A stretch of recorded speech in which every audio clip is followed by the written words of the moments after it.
haven't maybe mentioned that, but I would imagine they do. Otherwise, they wouldn't have gone as far as they've gone. If they're unable to do so, then Israel would have the absolute right and actually our full backing, the U.S. full backing. Marco's here, and a lot of our leaders are here, our great Vice President, Susie Wiles, Steve Witkoff, Jared Kushner. They've been so involved in this process. I don't think anybody else could have done it or even come close. But it's we're right there. We're right there. First time in thousands of years, I think you can probably say, if you really look into it, if you study back, if you're a scholar, you would say thousands of years. Israel would have my full backing to finish the job of destroying the threat of Hamas. But I hope that we're going to have a deal for peace. And if Hamas rejects the deal, which is always possible, they're the only one left. Everyone else has accepted it. But I have a feeling that we're going to have a positive answer. But if not, as you know, Bibi, you'd have our full backing to do what you would have to do. Everyone understands that the ultimate result must be the elimination of any danger posed in the region, and that danger is caused by Hamas. The tyranny of terror has to end, and this is, again, something that we're looking for. This is eternity. This is for forever. To ensure the success of this effort, my plan calls for the creation of a new international oversight body, the Board of Peace, we call it, the Board of Peace, sort of a beautiful name, the Board of Peace, which will be headed, not at my request, believe me, I'm very busy, but we have to make sure this works. The leaders of the Arab world and Israel and everybody involved asked me to do this, so it would be headed by a gentleman known as President Donald J. Trump of the United States. That's what I want, is some extra work to do, but it's so important that I'm willing to do it, and we'll do it right, and we're going to put leaders from other countries on, and leaders that are very distinguished leaders, and we'll have a board, and one of the people that wants to be on the board is the UK former Prime Minister, Tony Blair, good man, very good man, and some others, and they'll be named over the next few days, and it'll be quite the board. Working, everybody wants to be on it now. I don't know if that had anything to do. They named me and everybody else wanted to be on it. I guess they figure, well, he's a soft touch. He'll be easy to deal with. Working with the World Bank and others, it will be responsible for recruiting and training a new government that will be made up of Palestinians along with highly qualified experts from all around the world. Hamas and other terrorist factions will play no role in the board, but they'll play no role in the governance of Gaza at all, directly or indirectly. As you know, thousands of Hamas leaders have been killed and soldiers have been killed. And we can never forget October 7th, but thousands have paid the price for that. And now it's time to get our hostages back and get back to trying to build something that's really great and very important. In our meeting today, Prime Minister Netanyahu was very clear about his opposition to a Palestinian state. And he continuously mentions October 7th, and I understand that. Most people do. And I understand and respect his position on many things, but what he's doing today is so good for Israel. I noticed that they have large crowds gathering in Israel all the time, and they have my name up. They like me for whatever reason, maybe, I don't know, but they do like me. But they say two things: please get the hostages back and please end the war. They've had it. It's had it. So I think it's a very popular thing you do, because he's a warrior. He doesn't know about getting back to a normal way of life, but he is a warrior, and Israel's lucky to have him. But now the people want to get back to peace. They want to get back to normalization in a true sense. Several countries have foolishly recognized the Palestinian state. As you know, some of our European friends, allies, good people, But they're really, I think, doing that because they're very tired of what's going on for so many decades. They've been presidents and prime ministers for years, and during this time, having to do with the Middle East, all they're doing is talking about the same thing over and over. They want to see it get back. And nobody wants that more than me, or I believe Bibi too. But the people of Israel want it. They really want it. They want the hostages back. That includes the probably 32 bodies that we're talking about, 20 people that are living, 32 or so people that are dead, and they want to have peace. So let us not forget how we got here. Hamas was elected by the Palestinian people. Israel withdrew from Gaza thinking they would live in peace. Remember that a long time ago, they withdrew. They said, you take it. This is our contribution to peace. But that didn't work out. That didn't work out. It was the opposite of peace. They pulled away. They let them have it. And I never forgot that because I said, that doesn't sound like a good deal to me. As a real estate person, I mean, they gave up the ocean, right?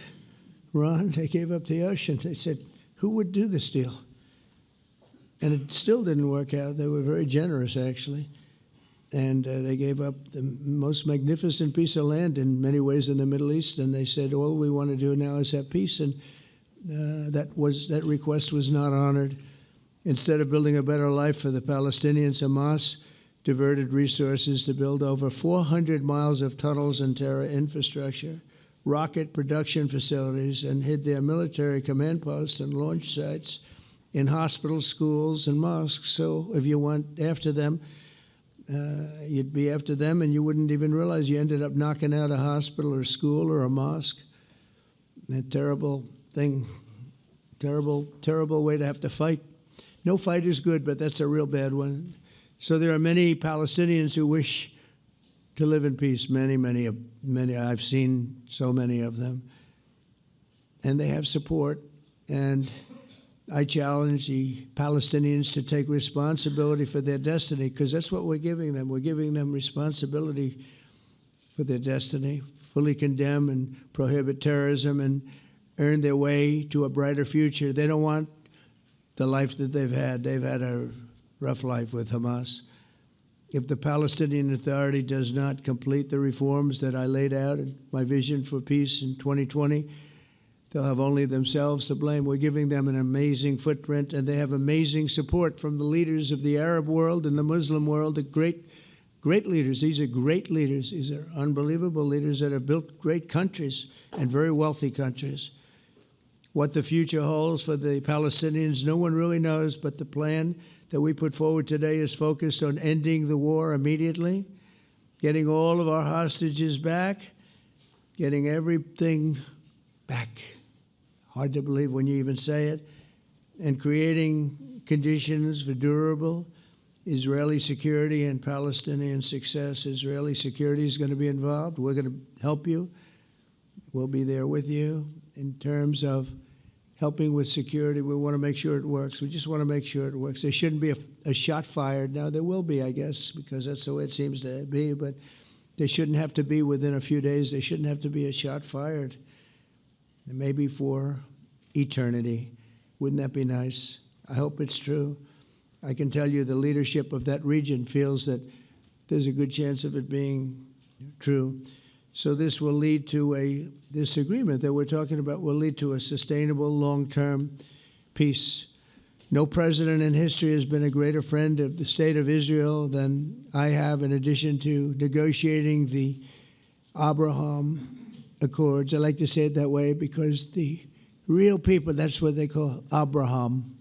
I would say Abraham, but it's so much nicer when you say Abraham. So much more elegant.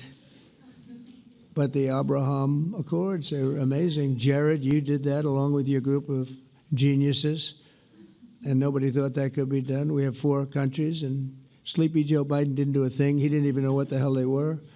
He should have had them fold up. But I think this will also lead to packing them. And who knows, maybe even Iran can get in there. I hope, we hope we're going to be able to get along with Iran. I think they're going to be open to it. I really believe that. but they could be a member. I long ago said, I'll bet you at some point Iran will be a member of the Accords, and little did I realize it was going to take this turn. That was some turn we did with the B-2s. But I think they might very well be there because it's a great thing for them economically. I recognize the eternal capital of Israel. I opened the American embassy in Jerusalem. That was something that everyone said would never be done, could never be done. Virtually every president for many, many years, for decades, would campaign on making Jerusalem the capital of Israel. They campaigned on it over and over. Is that right, Steve? Is that right? Everyone, and when they got to it, and I understand why now, because it was so, when I got to office, I campaigned on it too. I said, we're going to make it, and then I'd get calls from the leaders of various countries saying, please don't do it, please don't do it. It'll end the whole world, please don't do it. And finally, I just didn't say anything, and I did it. People were calling me before I did it because they heard I was going to do it, and leaders of countries were calling me, and I think it was on a Thursday that I did it, and they'd call me Monday, Tuesday, Wednesday, 3-4 times a day, and I said, tell them I'll call them back on Friday. And I announced it on Thursday, and I called them back, the biggest people in the world, and they said, you've done it. I said, done what? You've made the capital of Israel, Jerusalem, and we wanted to talk yet. I wish you called me a little sooner. Maybe I could have done something about it. So that was a lot easier than getting into an argument because I knew what they were calling about. And you know what? It turned out to be amazing. Everybody thought it was going to lead to the end of the world, right? The end of the world, Ron, that's what they said. It didn't lead to anything. It just led to something that I promised and something that was very, very popular for Jewish people and a lot of other people, too. I recognize Israeli sovereignty over the Golan Heights, and I cut taxpayer funding to the corrupt United Nations Relief and Works Agency. And United Nations was interesting because, as you know, a few days ago, they introduced me. Ladies and gentlemen, the President of the United States, I'm looking at my teleprompter, and the thing was dead, stone cold, dead. The thing's up here. I have a long, beautiful speech to make. I'm back 30 feet back, and I'm saying, they're introducing me. There's nothing on my teleprompter. So, but I made a speech. I actually got good marks. You think Biden could have done that? I don't think so. I don't think he could have done that. I don't think too many people could have done it. But actually, it was actually more of a speech from my heart, if you want to know the truth. I think it was maybe better in certain ways because it was from the heart. It has to be from the heart. Otherwise, you're in big trouble. But I cut taxpayer funding for that very corrupt United Nations Relief and Works Agency, and nobody thought that would be done, and withdrew from the horrible Iran nuclear deal that was imposed upon Israel by Barack Hussein Obama and Biden. And I don't think Biden knew anything about it, though. I don't think he knows anything about it now, actually, if you ask him. He'd say, what is that? And we obliterated Iran's nuclear enrichment capacity, making it impossible for them to have a nuclear weapon, which they would have had probably in about 2 months from that. But I've never asked Israel to compromise its security, but we had big, strong talk. Nobody's been better to Israel. No president's been better to Israel than Donald Trump. But we had a long, strong talk, Bibi and I, and he understands it's time. It's time. History has shown, and the people of Israel want it. And the people of the Middle East want it. The people of enemies of Israel want it, but they don't have really too many enemies right now. And you know what? Many countries have gained great respect for Israel, for the way they fight, for the job they do, including me. I had respect anyway, but they gained respect. History has shown us that those who have relations with Israel have thrived, while those who have devoted resources and attention toward the destruction and even annihilation of Israel have languished. They haven't done well. Israel is not going anywhere. They're going to coexist with other people and countries in the region, from Syria to Lebanon to Saudi Arabia The promise of a new Middle East is so clearly within our reach. This is the closest we've ever come to real peace, not fake peace, not political fool's peace. If we can get this difficult problem solved, the opportunities for all within that vast region of this world, it's a vast region, it's unlimited. The Abraham Accords show that all countries are better off when they communicate and work together and embrace new opportunities. I hope Jared and Steve and Susie and Marco and JD, we have great people. I hope you guys are going to work very hard to get these other countries in, because now they have no excuse. There's no longer an excuse. They were, some were hesitant. And I tell you, the 4 countries that went in, I give them tremendous credit, and it's worked out incredibly well for them. In the same spirit, I'm pleased to report that earlier today, we took another important step toward greater understanding of the region. A short time ago, we had a historic phone call in the Oval Office with Prime Minister Tani, who's really a great person. So we had a great talk, and I was on the phone, and Bibi was talking. Prime Minister Al-Thani was of Qatar. They really had a heart-to-heart conversation. It was a great conversation, I thought. It was productive. It was everything that you need to have something turn out to be successful. And I want to thank Bibi, and I want to thank the Prime Minister. It was fantastic. We agreed to launch a formal trilateral mechanism between Israel, Qatar, and the United States to begin a dialogue to enhance mutual security, correct misperceptions, and avoid future misgivings. And I want to thank Qatar, its leadership, and the Emir. He's a fantastic person. I think, I'm going to be his public relations man because I know him differently than a lot of people know him. But he wants peace. He wants to see peace. And his people, and they really acknowledge the critical role that they've played as mediator. And again, we're not quite finished. We have to get Hamas, but I think they're going to be able to do that. So now it's time for Hamas to accept the terms of the plan that we've put forward today. And again, this is a different Hamas than we were dealing with because I guess over 20,000 have been killed. Their leadership has been killed 3 times over. So you're really dealing with different people than we've been dealing with over the last 4 years, 5 years. Everyone has done their part and come to the table in good faith. Our Arab and Muslim partners are fully prepared to step up and fulfill their commitments for the benefit of the people of Gaza and the entire region. They're willing to step up and do a lot. They really are. There are a lot of good people involved. Everyone who wants to see, everybody who wants to see an end to the violence and destruction should be united in calling for Hamas to accept the extremely fair proposal so that we can end the war and get us back our hostages right now and have everlasting peace. And I look forward to having relationships with everyone. As the chairman of the board, I'll be involved, and we'll have meetings with some very smart people that'll be working over there to make sure that we haven't just been wasting time with an agreement that doesn't get done. The task of building peace will not be easy. There are some of the hardest problems in the world to solve, and that's why it's been going on for so many centuries. But too many lives are at stake not to try, and this was more than a try. I mean, I think this is something that gets done when you have virtually every country, and these are powerful, powerful countries that have a lot of money, and the money can make things happen. A lot of countries try, and they don't have any money. These are very rich countries that can make things happen.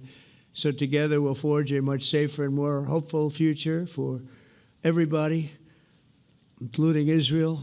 And I want to thank Prime Minister Netanyahu for his partnership. And I want to thank all of the leaders, the kings and the emirs and the presidents and prime ministers, people I mentioned. And they've been absolutely fantastic to work with. And it's just happened very quickly. It's happened from a couple of weeks before I had a couple of meetings, but a couple of weeks before we went to the United Nations And we had some incredible meetings. It all came to place. It all took place, and everybody wanted to be a part of it. I don't have anybody that's saying we don't want anything to do with it. It's just the opposite. And I'll tell you, a couple of years ago, a year ago, I don't think we would have had this kind of participation, Mr. VP, right? I don't think we would have had. It's been amazing. The participation was 100%. Everybody wants to be a part of it. And everybody, those very strong countries, everybody wants it to work. So, Bibi, congratulations on this. I think this will be your crowning achievement, frankly. If this all works out, we think it will. It's going to be your crowning achievement. And I want to thank you very much for being here. Thank you. Please. Thank you. Thank you. Mr. President, first I want to thank you for graciously hosting me once again in the White House. And second, I want to thank you for your friendship and for your leadership. From Jerusalem to Tehran,